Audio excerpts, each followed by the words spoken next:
So I'll give that a go now. If I can think back to how to do it. No, didn't I? Yeah, I came up here and came to the animation panel. Now this is the action editor.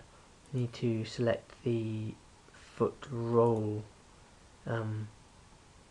action there from that list. So just go there and select the foot roll action. Get a better view here. Then select the bones that you want to animate, which is this one and this one. You can see these two are the bones that we've already animated. That's this one, the tarsal target there, tarsal target, and this one, leg target. Oh no, it's not this one. Damn it, I keep forgetting. It's this one, the heel there.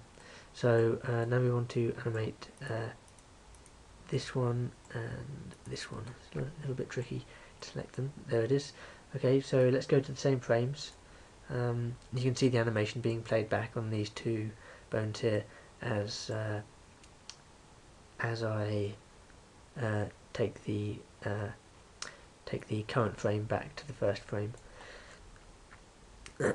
So we'll just start by inserting keyframes.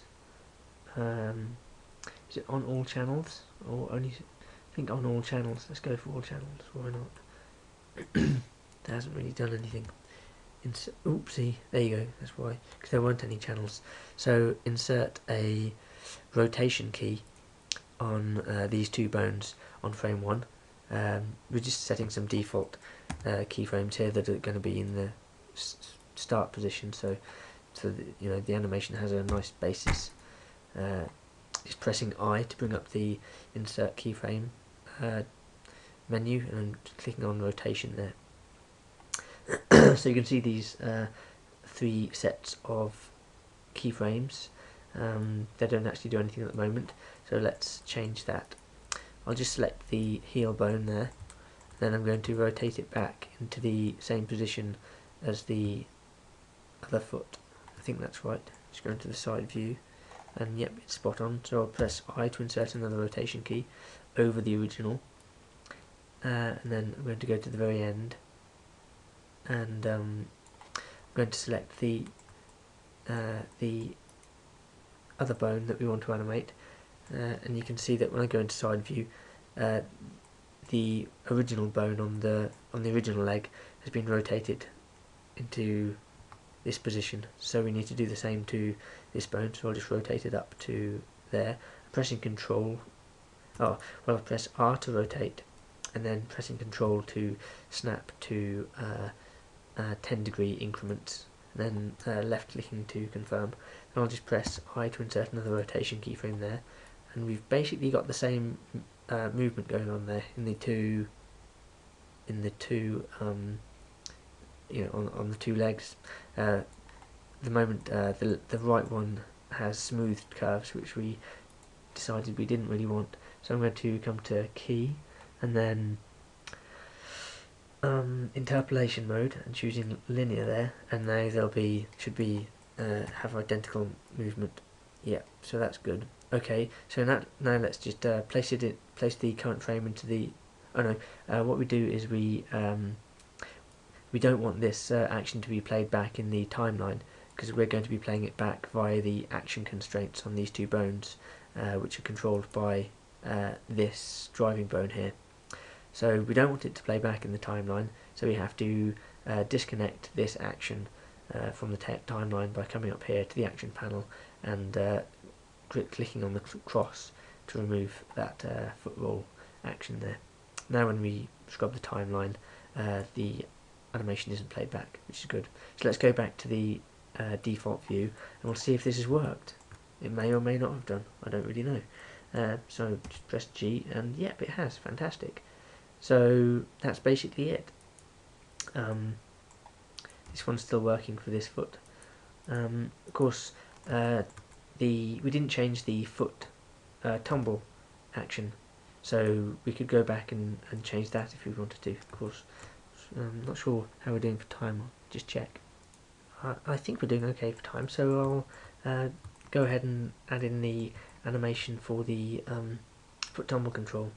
Again, we have a similar situation where, well, show it on this one. If I grab that, you've got the 2 bones on either side of the foot being animated. This one here, and this one here.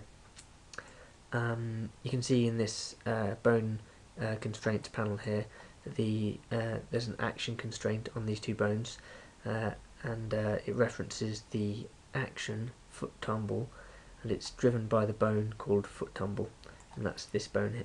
Oop, not that bone. This bone here, foot tumble. Because we pressed Shift D to duplicate these bones, the same thing has been set up on this side. Basically, the exact same thing's happening. We've got foot tumble action being referenced, and here the foot tumble 001 bone is being used as the driving bone, and that's this bone here, foot tumble 001. You've got the same action on both of these 2 bones here. Action constraint. The only problem is that there is no animation in the action referenced here for these 2 bones. We only added animation for these 2 bones on this side. So we'll just go to the action again, and this time it'll be we'll go to the foot tumble action, and we'll add in some animation. So coming up to this icon to change the view to animation, then I'll select from this list the foot tumble action. This is the action editor, and I'll just go ahead and add in those keyframes, starting with the default ones. Just make sure I've got the correct 2 bones selected. I'll press I to insert a rotation keyframe on frame 1, again on frame 11, and again on frame 21, just in the default pose. Then I'll go to frame 1 again, and I'll select this bone. Hopefully I'm doing this the right way, but we'll see in a minute. Rotate it 90 degrees, pressing down Control while rotating to lock to 10-degree increments. Press I, choose Insert Rotation key. I'll go to frame 21 again, select the other foot roll bone there, and then rotate it out to match the other foot. I'll press I to insert a rotation key, and then I'll come to the curve editor here, and with all of the keyframes selected, I'll go key interpolation mode constant. Ooh, not constant. Key interpolation mode linear. That's better. Yep. So now we have the exact same motion on both feet there. So I'll bring it back to the default position, then remove the link to the action so that it doesn't play back in the timeline. Then I'll go to the default view and select the driving bone that's referenced in these 2 constraints here. The bone is foot tumble 001. And I'll just grab it, and yep, it works perfectly. Great. It's even rotating in the right direction. So that is how you can make the second leg by starting off by duplicating all the bones in the first leg. I hope that was useful to you, and thanks for watching. See you later.